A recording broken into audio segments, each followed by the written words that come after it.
Earlier this year, I reviewed every Doctor Who story starring Colin Baker as the Sixth Doctor, and I'm about to start on Sylvester McCoy's one as the Seventh Doctor.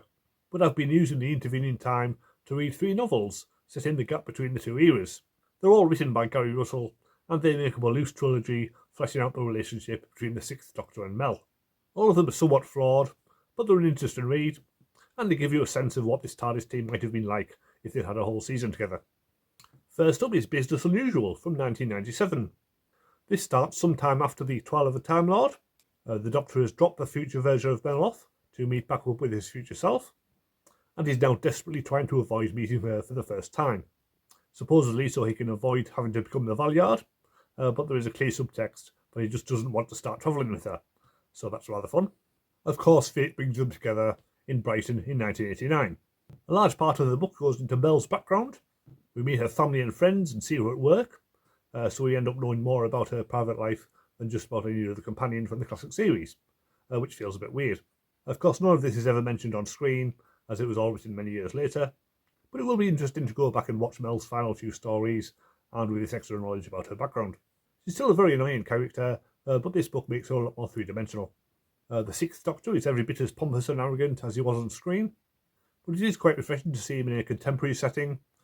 We only saw that in Attack of the Cybermen. So it is fun to see him do ordinary things like eating a burger or sleeping on Mel's parents' sofa.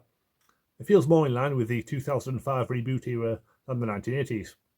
Speaking of which, the story is set in 1989, but the technology feels like it's from a different era. People are talking about the internet, games consoles, Sonic the Hedgehog. It feels like it was originally set in the 90s, but then hastily rewritten at the last moment. Why is another question, but it could be to include the Brigadier. This features him between Mordred Undead and Battlefield, still working at the school but looking to retire, and his characterisation is spot on, very much in line with what the same writer established in the Scales of Injustice. Sadly, he doesn't have much to do in the book, as he's kept a prisoner for most of it, but he does get to meet the Sixth Doctor at the end, for anybody who cares about that sort of thing.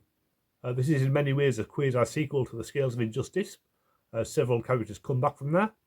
The main villain is the mysterious Pale Man, who uses Auton technology to create an evil video games company called Senenet, which is an anagram of Nestine. The mysterious Irish twins also return and get a lot more background, as does the Doctor's good friend, the policeman Bob Lyons. I can't say I remember him from the earlier book, but he does apparently return in the Sarah Jane Adventures. So there's a lot going on with the weaving of different strands of continuity together, but it's not nearly as strong as the earlier book. The plot's quite simple really, but the parts dealing with the Sixth Doctor and Mel provide a believable start to their relationship. So for anyone who's curious about that, it might be worth checking out. 4 years later, in 2001, the same writer wrote Instruments of Darkness.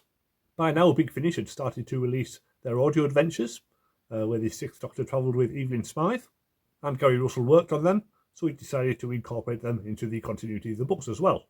Unfortunately, nothing in this book is ever referenced in any of the audios, as far as I can tell, and it's actually contradicted in Thicker Than Water, so it's a bit of a continuity minefield. But taken on its own, it's quite an enjoyable read, apart from the ending. The scope of the book is immediately bigger than Business Unusual. The opening chapter starts thousands of years ago at the dawn of human history, and then we get little vignettes set in different times and places, until they finally reach the present day of 1993. And once there, we get countless different viewpoints of characters from all over the world, so it feels like a proper epic. The only trouble is some of them vanish from the narrative for 100 pages or more, and by the time they return, you've forgotten what they were doing in the first place. There's a lot going on here, with 2 different alien entities manipulating humankind throughout the centuries, a secret government organisation under Paris that's a bit like French Torchwood, and a couple of lesbian assassins called Misdemeanor and Malfeasance. We also have the surviving characters from Business Unusual coming back, so it does help to read the 2 books back to back. The Doctor and Mel's relationship is well established here, as on screen she is constantly nagging him about eating healthy and exercising, so you feel it's probably set around the same time as Terror of the Vervoids. Added to the mix is Evelyn Smythe, who the Doctor abandoned on Earth in 1988, many years before her own time, which seems exactly true if you ask me. But apart from that rather bizarre setup, Evelyn's relationship with the Doctor feels just as it does in the audios. They're bickering constantly, but there's an underlying affection beneath it all, like an old married couple. Mel even thinks she might be in love with each other, but then she's rather naive. And there's a fun running gag with the Doctor slagging off Evelyn's car until he needs it and borrows it himself. So there's a lot of jolly scenes with the TARDIS crew taking a road trip around the country, but sadly it takes an awful long time for them to actually get involved with the plot. And when they finally do get around to confronting the aliens, it's all over and done with extremely quickly, so it's all a bit of an anticlimax. One character has amnesia, and it's teased that he might be an important character from the Third Doctor era, but he turns out to be just a minor character from a different spin-off, so it's very disappointing all around. If the ending lived up to the rest of it, it would definitely be my favourite book of the three, but as it is, if you want a story with his Sixth Doctor, Mel and Evelyn, I would rather recommend Thicker Than Water. In 2005, Gary Russell wrote the final of these books, Spiral Scratch. It's not a direct sequel, it works fine as a standalone, and it tells the story of the Sixth Doctor's final adventure right before time and the Rani. The scope is even larger than Instruments of Darkness, broadening out to cover different worlds and even different realities. It opens with a retelling of the Green Children of Woolpit story, which has always been a fascinating legend.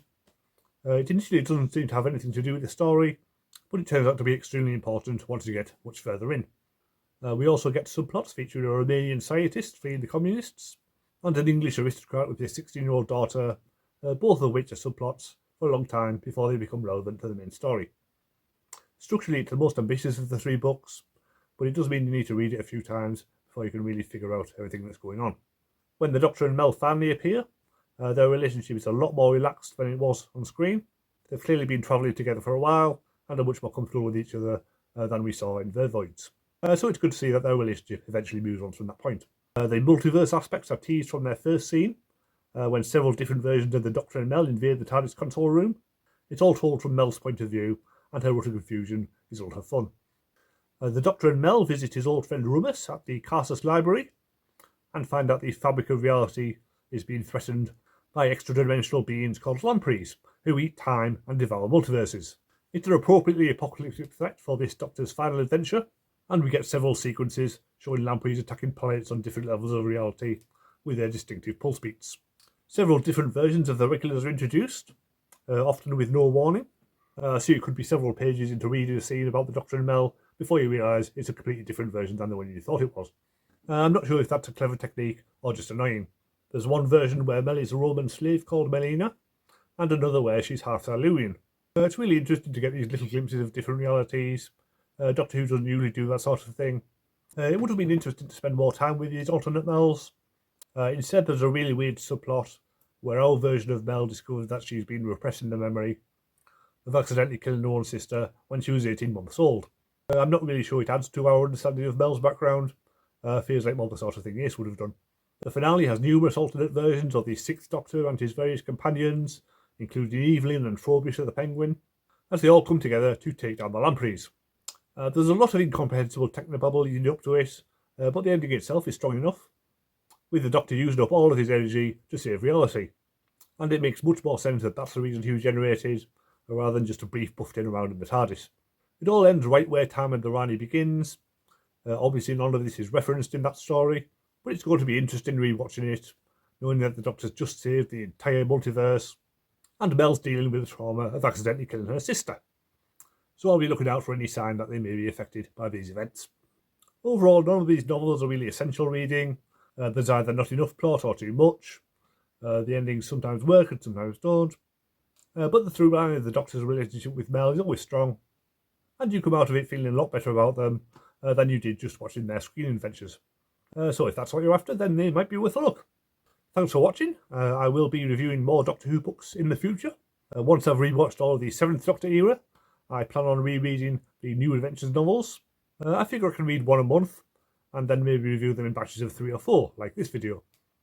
So that should be a fun recurring feature on this channel for the next few years. So press subscribe if you like the sound of that, and I'll see you next time.